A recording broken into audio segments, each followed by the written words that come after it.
Beautiful. And thank you all for joining us this evening. We're going to have this conversation about 3.5 weeks from the election, which we hope all of you have already voted or are planning to vote, because this is an election where the public health of every American is on the line, and the very health of our planet is on the line as well. 4 more years of Donald Trump is like a death sentence for our planet. So we need every one of you to vote. And the conversation that we're going to have tonight with our 3 incredible guests is going to make it very clear why that is the case. So we have 3 incredible guests who will discuss 2 interrelated crises that have claimed the lives of hundreds of thousands of people across our country. 2 crises that require immediate action, and 2 crises that cannot be addressed in solitude. Our climate and our public health crises are wreaking havoc across the country, from wildfires raging in the West, leaving thousands of people without a roof over their heads, to the storms ravaging the Gulf Coast, causing concern for safe water supplies. And across the country, toxic air quality has left our communities more vulnerable to the coronavirus crisis than ever imaginable. In order to address our climate crisis and our public health crisis, we need bold, visionary solutions led by the top public health experts in the country. Tonight, I am joined by 3 of those leaders. Dr. Manny Barenji is an occupational and environmental medicine physician at Boston Medical Center and has seen firsthand the toll that the climate crisis is taking on public health. We have as well Dr. Patrice Nicholas. She's a distinguished teaching professor and director at the MGH Institute of Health Professions Center for Climate Change, Climate Justice, and Health. Dr. Nicholas's scholarship and research efforts have focused on global health issues, HIV symptoms, management, and quality of life, and climate change, climate justice, and health.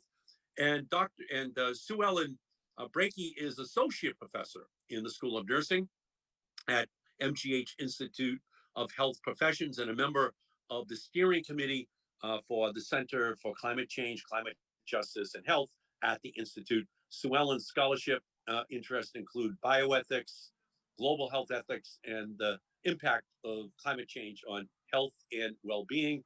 We thank you all so much for being with us this evening.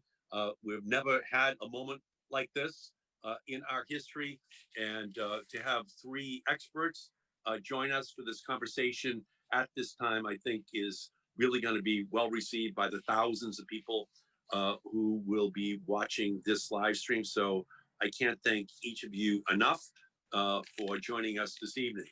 So I'd love to start the conversation, if I may, with the ways that climate crisis can affect our health.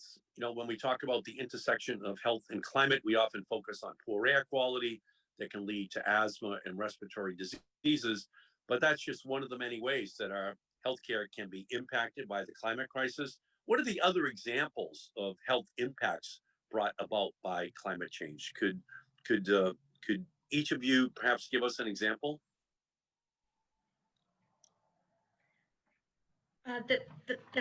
Senator Markey, I'd like to start by thanking you for welcoming us to join you. I've followed your illustrious career since the 1970s when you served in the Commonwealth of Massachusetts State Legislature.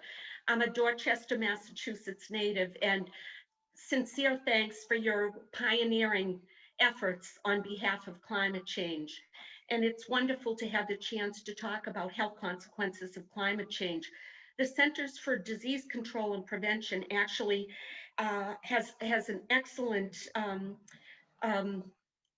infographic about the impacts that include air pollution that causes asthma and cardiovascular disease, changes in vector ecology that impact malaria, dengue, encephalitis, hantavirus, chikungunya, and especially Lyme disease in the Northeast, as we know.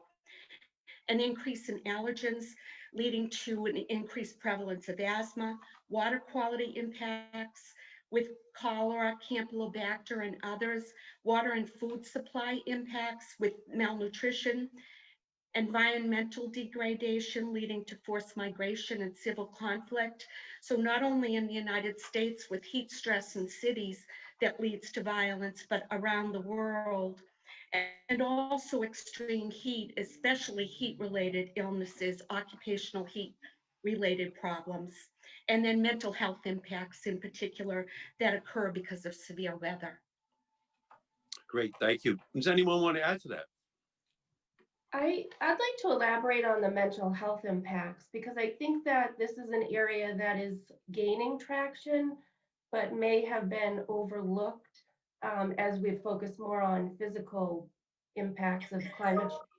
And so, I mean, when you look at the literature and you look at mental health impacts, they really span across all the other, they almost underlie all of the other direct impacts. If you think about the fires, um, PTSD, acute anxiety, depression, long-term impacts, impacts on children as a result of growing up in families where there's stress related to, um, you know, uh, having to migrate because of fires. If you look at heat stress or heat-related illnesses, there's a causal link between heat and violence, and the rate of emergency room visits for psychiatric and mental health issues goes up in hotter weather. So it's really incumbent upon us to put these mental health impacts at the forefront as well. Well, yeah, whose health is impacted by climate change? Um, would one of you be willing to talk about how racial disparities play into this problem? Absolutely. This is Manny Berengi again. Thank you so much for the invitation to join you all tonight. I can speak to this directly because I see these patients every single day in my clinic. These are patients who come from Roxbury, Dorchester, Mattapan. These are folks who live in very, very small apartments, very small single family homes, many people living within one residential unit. And as we've seen, that's happened with COVID and all the fallout that's come as a result of the COVID crisis. A lot of these folks have been suffering for a very, very long time. Unfortunately, with a lot of these people of color, they suffer disproportionately from environmental exposures. They live close to very crowded streets and highways. These folks are suffering, and they have been suffering for many years. And then when you add a pandemic to the mix, you actually see more people getting sick, more people actually going to the emergency room these days. And my patients tell me every day, "Doc, when can I get a break?" And it's real. So when you look over at Chelsea, for example, and Chelsea is one of the 2 or 3 poorest communities in Massachusetts and has a high immigrant, high population of Black and brown people, high concentration of people who are called essential workers, meaning they have to go to work every day. They can't Zoom to work. They have to show up and expose themselves to the coronavirus. But they've been exposed just by living over there in Chelsea to all the pollution that is over there and nearby, and leading to perhaps greater exposure to asthma, which then is something that sets them up to be even more vulnerable to the coronavirus. So That's can you exactly talk a right. little bit about what you might be seeing in that area? Absolutely. So a lot of my patients, so I work at Boston Medical Center, and we're considered a tertiary referral center for a lot of these community health centers, including Chelsea. And I do see these folks coming in for a variety of different medical conditions. I currently run a work injury clinic as well as an environmental health clinic. And a lot of times these folks come in with, very vague symptoms. They're having body aches, they're having fatigue, they're having things that you might not necessarily think as, related to environmental exposures. But when you actually drill down, get some more lab work, get a good comprehensive medical history, understand where they work, understand where they live, then you can actually get a better picture as to what's causing these illnesses. And this has been something that's been going on for a very, very long time. Folks who live in Chelsea, East Boston, Revere, Dorchester, Mattapan, These individuals are very hardworking individuals who have been exposed to a variety of different environmental pollutants, chemical pollutants, and unfortunately have not been able to have high access to good quality food. And if you take all that together, this leads to the current situation that we have, where these folks are at higher risk of developing COVID and having potential complications from COVID even after they recover. And Yeah, just no, as a thank you. follow-up And to that- you please. Oh, sorry. Oh, just as a follow-up to that, there is a confluence between COVID-19 and climate change, whereby exposure to poor air quality, it makes people have increased risks of morbidity and mortality. So former Secretary of State and our US Senator from Massachusetts, John Kerry, had an opinion editorial in the Boston Globe on April 22nd of this year, coinciding with Earth Day, where he wrote about the incredible issues around the pandemic intersecting in our climate changing world. There's professional literature, and it's also the New York Times has followed closely the issues of poor air quality and in our climate changing world, and the risks that poses, for example, for people from Chelsea. Yeah, could I come back, if I could, to the mental health issues that and you used the word confluence, but you know that's clearly what's happening. If you would be willing to speak to that issue of the mental health impacts that are occurring, and perhaps even to the extent to which it's only the tip of the iceberg, that we don't fully understand everything that is going on right now. So my colleagues and I, Dr. Nicholas and some other faculty members, actually just took a deep dive into the literature, looking specifically at mental health impacts related to climate change in vulnerable populations.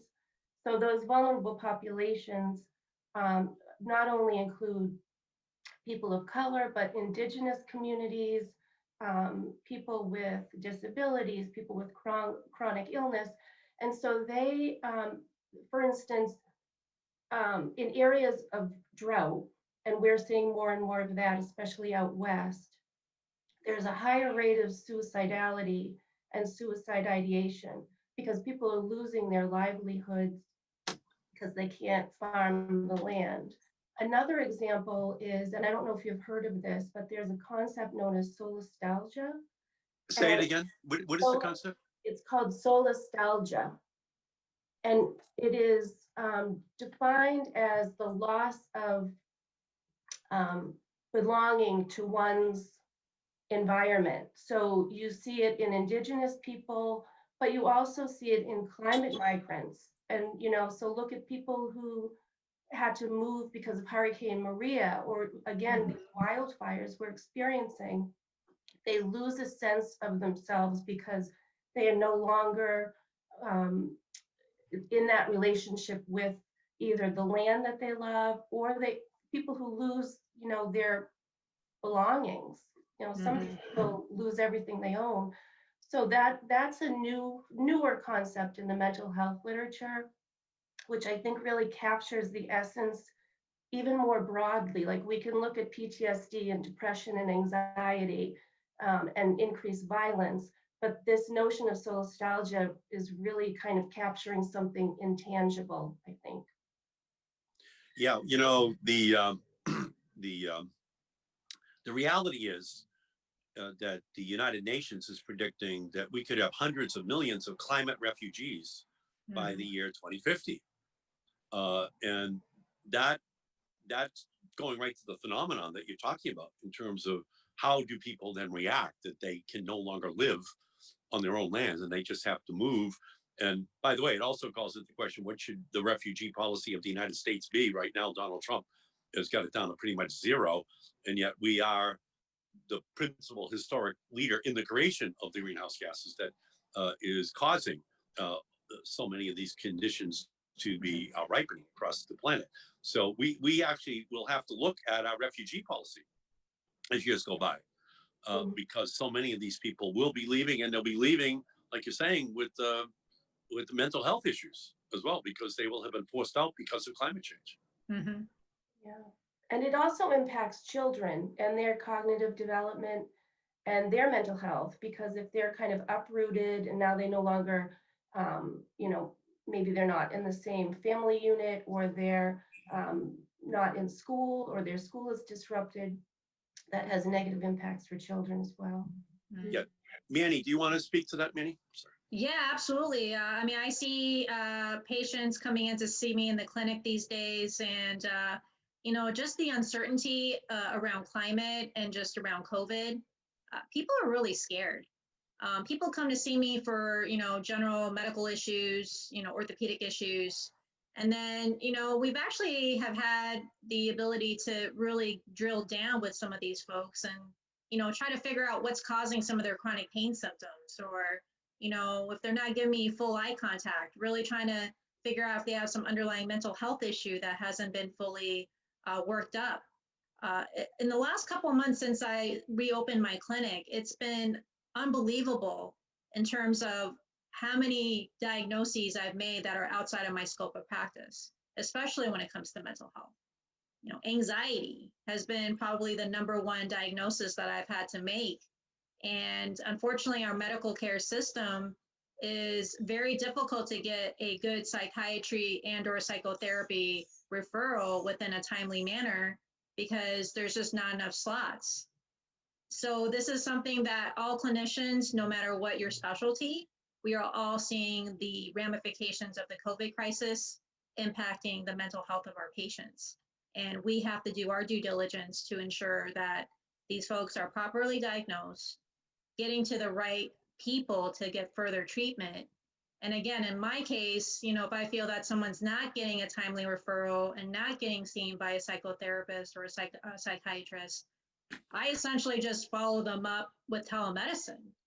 And this is the beauty of telemedicine, because now I actually have more time to be able to follow these patients up. Whereas before, just with the current clinical infrastructure that we had, we didn't have a way to find out if folks were getting the referrals completed. And patients actually really appreciate that. So how big of a problem do you think it is? My wife is a psychiatrist. Yeah. How big of a problem do you think this is? The 6, 7 months now into this pandemic. I think this is an area of research that I'm sure a lot of my colleagues are getting into, but anecdotally, this is a serious problem. I mean, I've had 2 patients in the last week who were suicidal and actually had an active plan to commit the act. So I obviously had to send those folks to the emergency room because I knew firsthand that they were not going to get a timely psychiatry referral. So I do feel that this is an emergent crisis, and again, a fallout from the COVID crisis. I think as a community and as a society, we need to make sure that we take care of each other and look out for one another. And even in the medical community, you know, a lot of my colleagues are just, you know, focused on their particular specialty. We have to kind of dispel that notion. If someone comes in and clearly has a mental health issue, we have to make sure that we come up with a plan, and we have to make sure that we act quickly. So, well, an ounce of prevention is worth a pound of cure. So if we can see these problems developing right now, you know, we should have a system that's funded, first of all.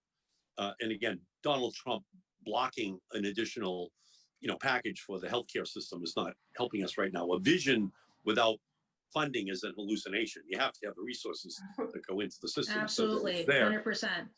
So, so Sue Ellen, what would you recommend that we put in place in order to make sure that we start to deal with these issues up front, because they're already being identified inside the medical system?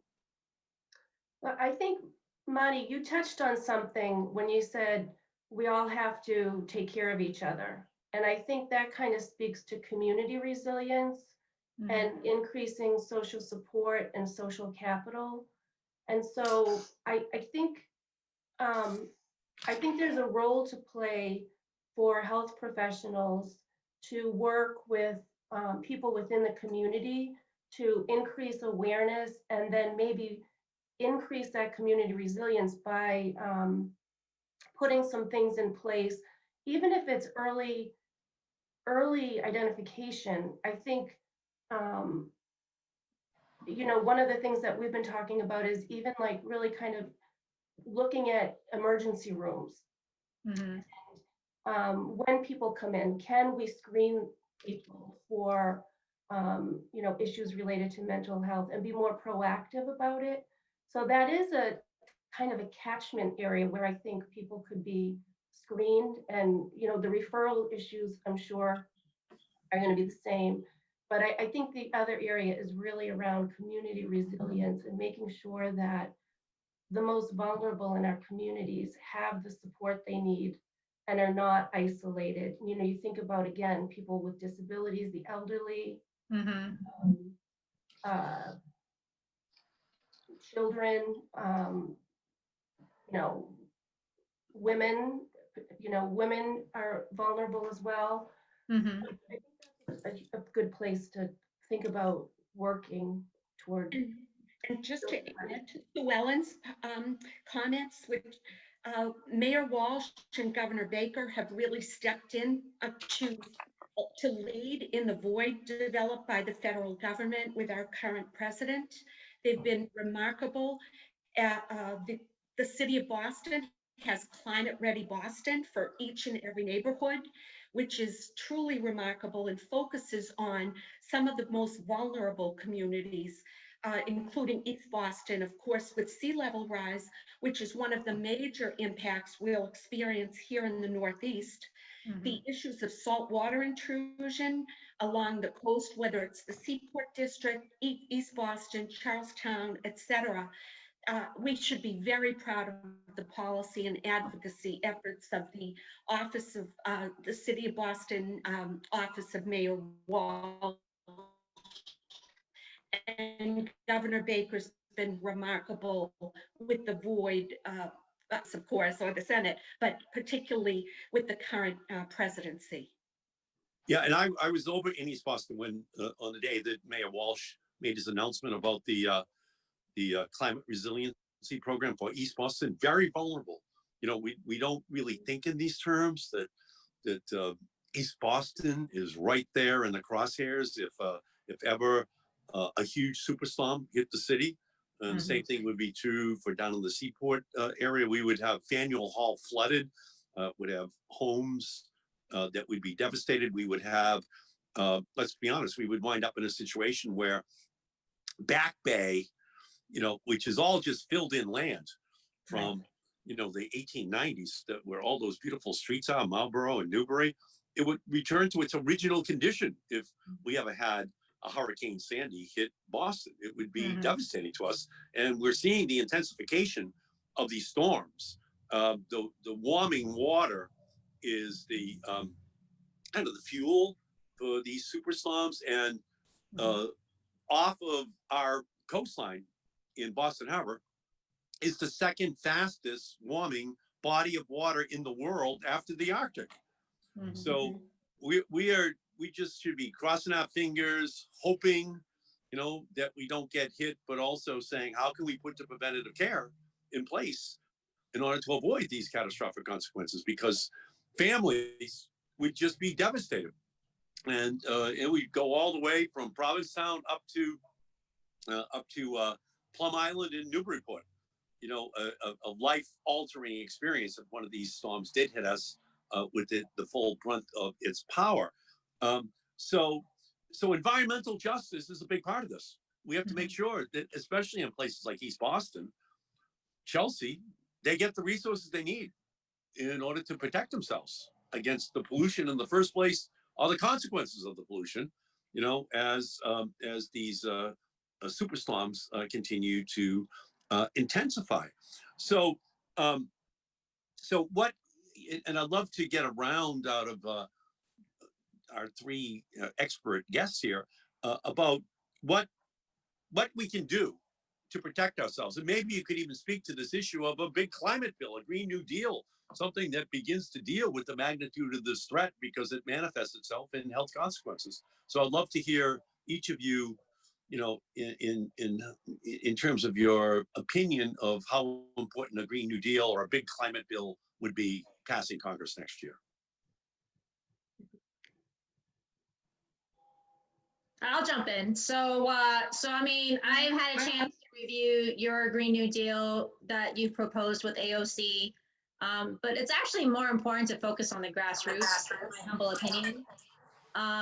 I know Michelle Wu recently came out with the Boston New Green Deal, and I actually had a chance to reach out to her policy director a few weeks ago, and I told her, you know, how can we get involved as clinicians, public health professionals? And she essentially told me that, you know, essentially find those local groups in these communities in East Boston, in Dorchester, in Mattapan. These people actually have the direct contacts to the community, and we can actually get live information about what's happening at the ground level. So once we actually have accurate information from these folks, then we can actually distill it, identify what the trouble spots are, and then actually implement really progressive policies at the grassroots level. Obviously, we need to have federal support for these types of activities, but at the end of the day, I do feel that it is a grassroots movement. Mhm. But and again, the job of the federal government would be to pass a $2 trillion green infrastructure bill next year, and then get those resources out to Absolutely. the communities. Absolutely. So I they'd think be it able has to be take both action. ways. Yeah, absolutely, absolutely. And we have our center has a partnership with our Charlestown community, with Harvard Kent School, which is a City of Boston public school. And we hold Earth Day events. We also have a partnership with Charlestown High School and an emerging partnership with Charlestown Community Health Center. And as you know, Senator Markey, with the Tobin Bridge in 93 almost intersecting right within the Charlestown community, we're really committed to education of our local residents around the impacts, particularly of air quality. There is also, we looked with interest at the legislation that you introduced on the Climate Change Health Protection and Promotion Act, and also the Climate Change Education Act. Sue Ellen and I completed the Yale program on climate and health, which was so impressive. And they actually have done work on climate change communication that's called the Six Americas. And people are categorized from alarmed and concerned all the way down to dismissive. The alarmed and concerned groups have grown to over 50% between 2014 and 2019. So as health professionals and any professionals who are engaged in climate work, we have an incredible responsibility to educate people about the health impacts of climate change going forward. No, I agree with you. You know, my environmental education began when I was 11 years old. I'm sitting on my porch right now in Malden. This is the house that I grew up in. My father drove a truck for the Hood Milk Company. Oh, wow. And so my father grew up on the first floor of a triple decker up in Lawrence. There were 5 brothers and sisters. But your father lives where your mother tells him to live. So my mother's from Malden. So that was an immigrant family. My grandmother and grandfather. So they came here from Ireland, and they landed like 3 blocks from here. And they had 5 daughters. My mother was the second oldest, and my mother was a very smart woman. My grandmother died when my mother was 17. She was about to be the senior class president. But in the old days, the system was one of the girls has to stay home and raise the 3 younger sisters. So that was my mother. So there were, so she had to be a single mom. And then she got married at 37 to my mom. My father was the 33-year-old milkman. So I didn't know this until I was about 50, that my mother was 4 years older than my mother. But then she had me at 39 and my twin brothers at 40. So she had 3 boys in 12 months. So then she started all over again. But she knew a lot about Malden because she was stuck here. You know, she was still here. And so I'm living in this house that I grew up in with my mother and father, and I love it here in Edgeworth. But my mother, when I was 11, said, Eddie, whatever you do, don't swim in the Malden River. All along the Malden River were all of these coal companies, chemical companies, and they were using the Malden River as just a dumping ground. And it kind of had, it was black when I was growing up, the Malden River. with kind of a pre-Jimi Hendrix purple haze over it. And my Mhm. mother was saying, don't swim in the Malden River, because here we are in a blue collar community. And unfortunately, these corporate entities, they use the environment as their sewer, their dumping ground, that then impacts other people. And I can now see why my grandfather, who worked at a coal company on the Malden River, he used to dive into the Malden River at night to clean himself off. So now I can see why he died so young. He was inhaling, he was swallowing this water, right? The consequences of all these polluters. So that was when my mother kind of turned me into an environmentalist. I didn't know the word at the time, but that's Chelsea, that's East Boston, that's Charlestown. It's Malden. I've been able to get the Malden River cleaned up, have green along both sides of it now, but we still have a long way to go in order to explain that these polluting companies, they don't factor in the externalities, the impact on our health, the impact on our environment, the impact, all these other costs that are built into the system, asthma, heart attacks, lungs, you name it, all the way down the line, and they just don't factor it in. The impact on pregnant women, none of this gets factored into the cost of all this pollution that's up into the atmosphere. So my mother began my education when she was when I was a boy, and and she would always say, Eddie, your father and I were going to donate your brain to Harvard Medical School as a completely unused human organ. You have to learn how to work smarter, not harder. So the smart way to go is preventative, just to stop all this pollution. Yes. Stop all of it going into the system, and that's the battle we have to have. So I would ask each of you, if you could, just give all of our thousands of people who are watching this, and it'll be up there for a long time. People will be watching it. What's your 1-minute message to them that they should take out of this conversation in terms of the interrelationship between the environment and the health of their families? I would say that,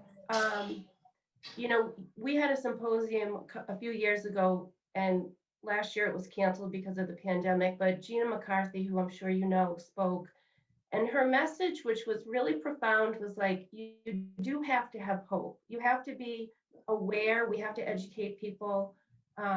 Everyone has an opportunity to help in this, whether it's, not eating meat one day a week, or, walking to the store instead of driving to the store, doing little things does add up. And I should say, it can seem pretty hopeless, but I think one way to kind of keep hopeful is to act. And so, and to learn more about how these things impact health. I will say, this isn't necessarily to constituents, families, and friends, but it's to health professionals. We really have to start getting the word out to health professionals. And we've been working hard to do that. And Monty, I bet you have too. And I'm telling you, every time we do like a kind of an in-service, we've done them at the Brigham, we've done them at Mass General, we're going to Spalding, we're going to Charlestown Health Center. Health professionals are flabbergasted at the information we're providing. So I think it starts there as well, because if we have educated health professionals, then they can be incorporating some of this into their assessment of the patient, like Mani does, and also education and health promotion. Because I think we can have broad messages, but people really want to listen to their own health providers. And so they really need to be educated so they can do that kind of education. Sue Ellen, I couldn't agree with you more. Honestly, this is something that is what I care about most deeply. A lot of my fellow colleagues have different motivators. I work within the Department of Orthopedic Surgery. I mean, these are great guys, but you're going to have to give them some sort of incentive to be able to get them to actually do the work, to be able to capture those bits of information. Where do you live? How do you get around? I mean, these are things that we need to systematically incorporate into our electronic health record. I mean, I honestly think that unless we incentivize clinicians, whether it's financially or some other mechanism, that this is not going to be part of mainstream. Mhm. Yep. And Thank you, Monty. one other point too is that Patrice talked about the Yale Climate Communication Project. So as more people become familiar with what climate change is and they become worried about it, most people still don't think it's going to happen to them personally. And that's another reason why having those conversations between providers and patients is really valuable. And, Yeah. and Ellen, I'm so glad you brought that up because uh, our center was featured on National Public Radio, Common Health with Martha Biebinger locally with WBUR and more broadly with National Public Radio. And the segment was on, has your doctor, and to that would add nurse talked with you about climate change in clinical practice. It featured Dr. Mary Rice from VI Deaconess Medical Center, Dr. Gora Basu from Cambridge Health Alliance, and I represented our center. And it was fascinating to think about how critically important it is to address climate change, particularly with patients with comorbid illnesses, but with every patient, whether it be dermatologic risks of climate change, whether it be vector-borne risks of climate change. But all of us have a responsibility to communicate about climate change with our patients and more broadly with the communities we serve, those we interact with in whether it be professional or personal circumstances. We need to give voice to the fact that climate change is the looming public health challenge of our time. Beautiful. Thank you. And Monty, we'll give you the last word. Honestly, this has been a real honor to be a part of this great panel. At least for me, the ultimate goal with my patients is to make sure that they can be their own advocate. If they see something in their community, if they see something that doesn't look right, I always tell my patients, just make sure that you tell someone, whether it's your next door neighbor, whether it's, you know, the person down the street, whether it's your doctor, whether it's your clergyman. It doesn't matter who it is, you have to speak up, because if we don't speak up, then we're never going to know. And my patients know that they got to speak up when they see me, because I essentially always ask them, how are you feeling? That's the first question I always ask, because it's amazing what you can gather from that very simple question.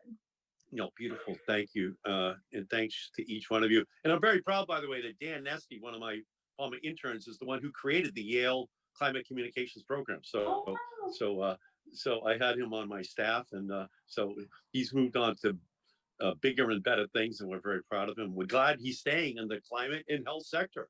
It's very, very important. So Dr. Mani Berenji, Dr. Patrice Nicholas, Dr. Sue Ellen Breakey, thank you all so much for your great leadership. Thank you for joining us this evening. And to everyone out there, please vote. Do it by absentee right now. Do it early voting if you can. Do it as safely as you can. But vote on election day if you feel you can do it safely. But this is it. Climate justice is on the ballot. Healthcare justice is on the ballot. Racial justice is on the ballot. So we all have to get out there and do our part, and get your friends to vote. Get your friends in other states to vote. Make sure that we can look back and say that we did our historic job to begin to turn this corner. Thank you all so much for joining us this evening, and to everyone else out there, please have a safe weekend. Social distance. Just ignore Donald Trump. Okay, ignore this man and anything he's saying about our public health. Thank you all so much. Thank you. Thank you. Thank you.